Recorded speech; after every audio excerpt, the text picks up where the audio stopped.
Hi, I'm Pastor Kyrmen Ray from Trafalgar Christian Church, Disciples of Christ, in Trafalgar, Indiana. In response to the many changes we're experiencing in our daily lives because of the COVID-19 virus, our church has decided to create and share some videos that we hope you'll find inspiring and uplifting. We call our series A Word of Hope. By now, we're all familiar with the idea of social distancing. In order to slow and minimize the spread of the coronavirus, we've been asked to limit our exposure to others. We're working from home, we've canceled group gatherings, we're not shaking hands or sharing hugs. Our kids are home from school, and hospitals and retirement communities are prohibiting visitors. All of this space between us is leaving some of us feeling lonely, maybe even isolated. While we all hope for these restrictions to end sooner than later, I wonder if we might find some blessings within these circumstances.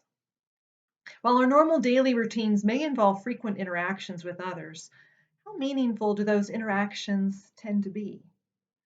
For many of us leading busy lives, our interactions are generally quite surface and shallow. We may find ourselves moving so quickly from commitment to commitment that we don't take the time to really connect with one another.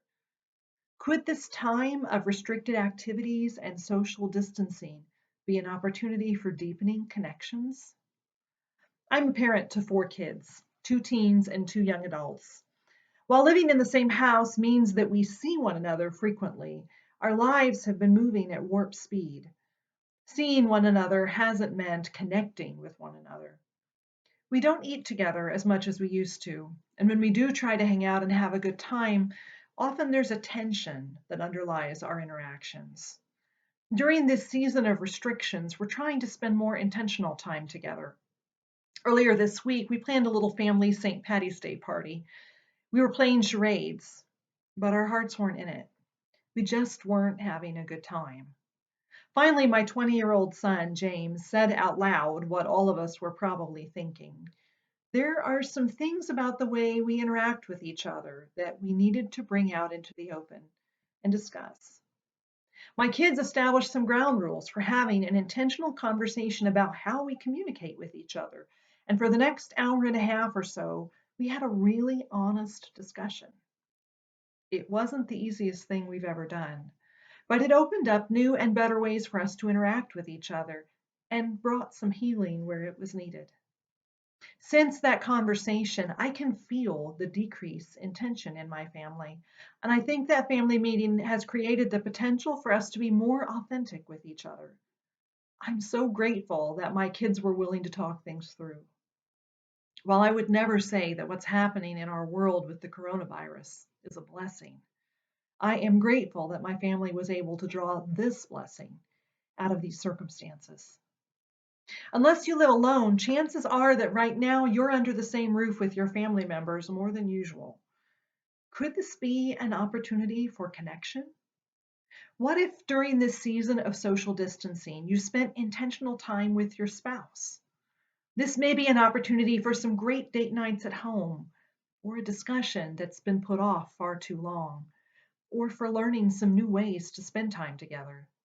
And if the kids are home from school, perhaps this can be an opportunity for more conversation, more meals eaten together at the table, for dusting off old board games, coloring a picture together, working a jigsaw puzzle, or reading a favorite novel aloud. It could even be a time for a family meeting that will bring healing and create improved interactions for all of you. Now, what about those folks who live alone? There's no doubt that this season has great potential to leave you lonely. But even at home alone, this time of restriction may offer you some opportunity to connect with others in deeper and more meaningful ways. If you're watching this video, then you have a laptop or a computer or a phone, and therefore the means of connecting with others. Has it been a while since you caught up with a friend or relative? When was the last time you indulged in an hour-long phone conversation? Are there old friends you've lost track of? Older relatives you haven't taken time for? Is there a heart-to-heart conversation you need to have with a parent, an adult child, a sibling, or a friend? Even if you are home alone, let me encourage you to use this time of social distancing as an opportunity for deepening connections. In the 4th chapter of the letter to the Ephesians, the author urges his readers to lead a life worthy of the calling to which you have been called, with all humility and gentleness, with patience, bearing with one another in love, making every effort to maintain the unity of the Spirit in the bond of peace. This is my prayer for all of us today, that during this challenging time, we will bear with one another in love, seeking unity in the Spirit. Could this be a season for deepening your connections with the people you care about?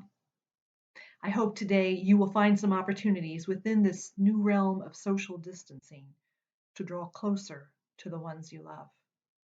Thanks for listening. And don't forget to keep loving your neighbors and holding fast to the truth that God is with us at all times. Shalom.